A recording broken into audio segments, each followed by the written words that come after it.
बताना जरूरी है कि मराठे अभी भी हैं।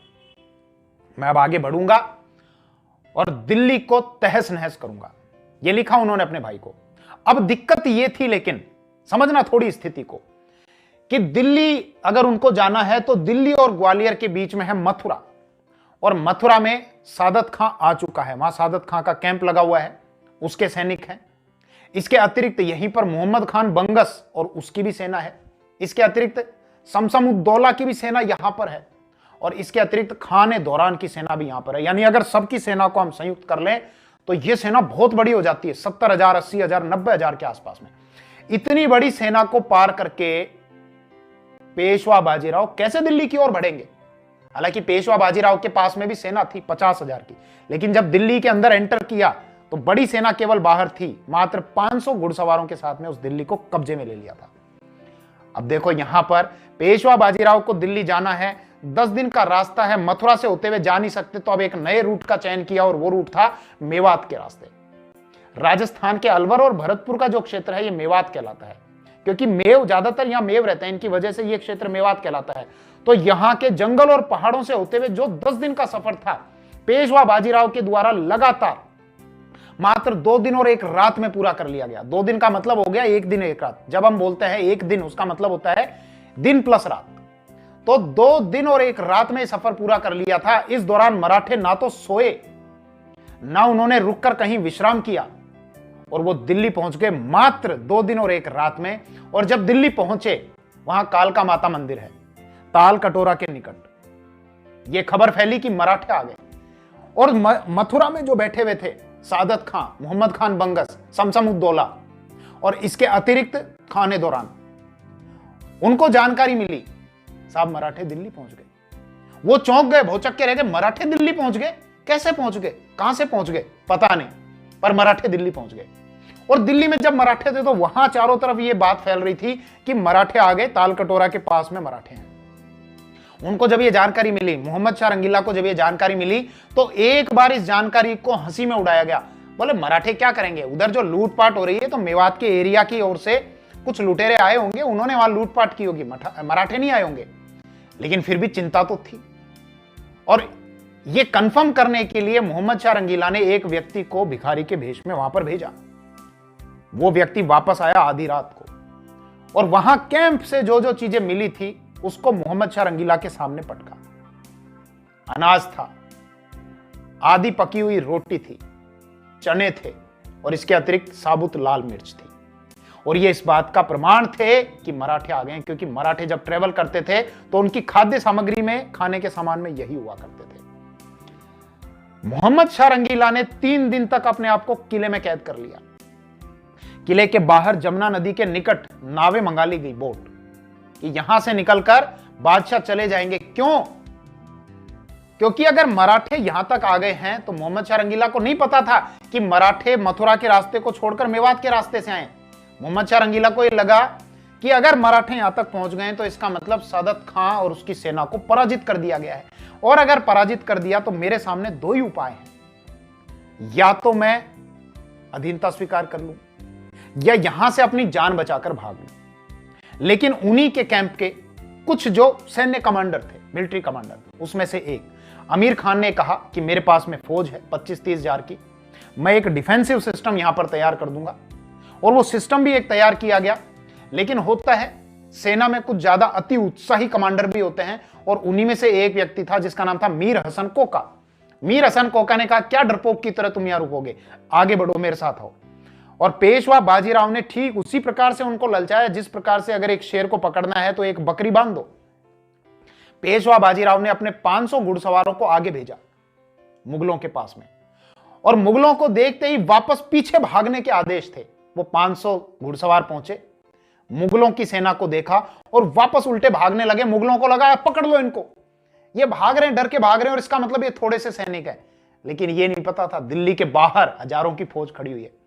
अब मीर हसन कोका जब वहां भागा, उनके पीछे पीछे भागा, तो आगे देखकर स्तब्ध रह गया, इतने मराठे यहां पर खड़े हुए हैं। और मीर हसन कोका थोड़ी देर में ही धूल में मिला हुआ था और वहां से भाग गया।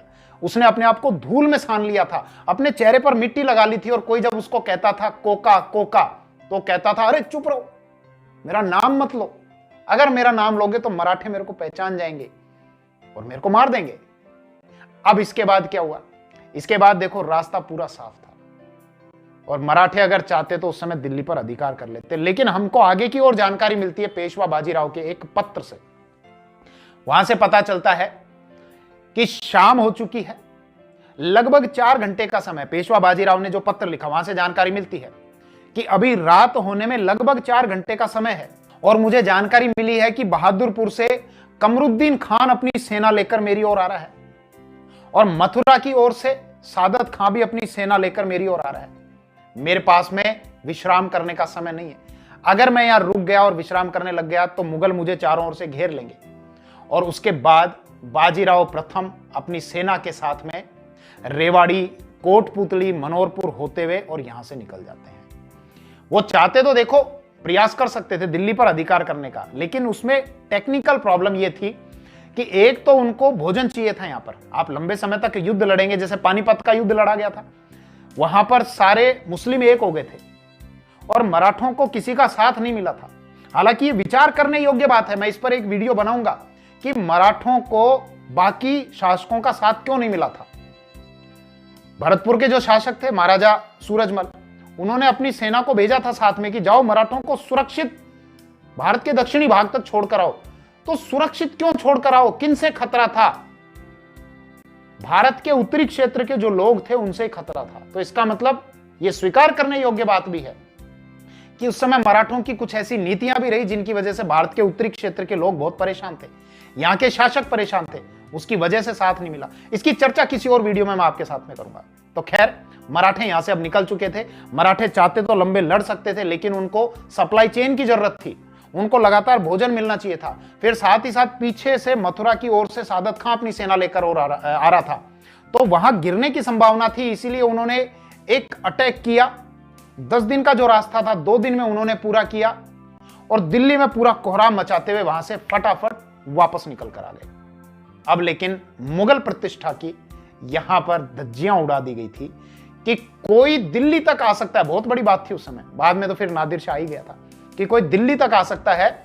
और यह समय का देखो कैसा पहिया घुमा कि कभी मराठा शासक छत्रपति शिवाजी महाराज को मुगल शासक औरंगजेब के द्वारा अपनी कैद में रखा गया था, अब उन्हीं मराठों की वजह से मुगल शासक को स्वयं कैद में रहना पड़ गया था। खैर, मोहम्मद शाह रंगीला ने अब निजाम को बुलाया। निजामुल मुल्क या आसफजा जिनको कहा जाता है, या चिनकिलिच खान जिनको कहा जाता है, निजाम को बुलाया और कहा संसाधन देता हूं, सेना देता हूं, मराठों को पराजित करो। दोनों के हित एक जैसे थे क्योंकि मराठों से मुगल साम्राज्य को भी खतरा था और हैदराबाद रियासत तो थी ही दक्षिण में, उनको भी खतरा था। निजाम राजी हो गए और निजाम ने वापस दिल्ली से बढ़कर, निजाम पहले हैदराबाद से आए दिल्ली और दिल्ली से बढ़कर वापस अब दक्षिण की तरफ जा रहे थे। पेशवा बाजीराव को यह समाचार मिला कि निजाम बढ़ रहा है बहुत बड़ी सेना लेकर दक्षिण की ओर। पेशवा ने भी अपनी सेना तैयार की और 80,000 की फौज लेकर भारत के उत्तरी भाग की ओर बढ़ चले। दोनों सेनाएं आमने सामने हुई भोपाल में। भोपाल में जहां पर निजाम थे वहां किस प्रकार की स्थिति थी, यह जानकारी हमको पेशवा बाजीराव के एक पत्र से मिलती है। पेशवा बाजीराव यह कहते हैं कि निजाम एक अनुभवी योद्धा है और निजाम के पास में 30 से 40,000 के आसपास की सेना है। उस समय की बहुत अच्छी जो सैन्य उपकरण हुआ करते थे वो निजाम के पास में है। लेकिन यह मेरी समझ से बाहर है कि निजाम ने अपने आप को भोपाल में क्यों कैद किया हुआ, इतना अनुभवी होने के बावजूद भी। पेशवा बाजीराव ने मराठों को चारों तरफ लगा दिया और भोपाल को सीज कर दिया गया। उनकी जो खाने की सप्लाई चेन थी उसको काट दिया गया। अंदर जो मुगल और संयुक्त सैनिक बैठे हुए थे वो भूखे मरने लग गए, अपने ही जानवरों को काट काट कर खाने लग गए। साथ ही साथ पेशवा के द्वारा देखो एक और रणनीति अपनाई गई। पेशवा को यह पता था कि निजाम को भारत के उत्तरी क्षेत्र से सहायता मिल सकती है, दिल्ली से सहायता मिल सकती है, इसीलिए उनको रोकने के लिए मल्हार राव होलकर के नेतृत्व में सैनिकों को आगे की ओर भेज दिया। और यह भी पता था कि हैदराबाद में निजाम का जो पुत्र है वो सहायता के लिए आगे आ सकता है, तो इसीलिए दक्षिण में अपने भाई चिम्माजी अप्पा को वहां पर सैनिकों सहित तैयार कर दिया था कि अगर वो आगे बढ़े तो पकड़ लेना, रोक लेना, आगे मत बढ़ने देना। निजाम की भोपाल में ऐसी स्थिति हो गई कि उनके सैनिकों के पास में खाने के दाने तक नहीं थे और मजबूर होकर जनवरी 1738 ईस्वी में निजाम को एक संधि करनी पड़ी।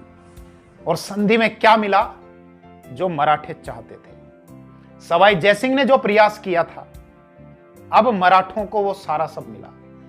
संधि की शर्तें ये थी, मराठों को मालवा मिला, मराठों को नर्मदा और चंबल नदी के बीच का जो एरिया था वो पूरा एरिया मराठों को मिला।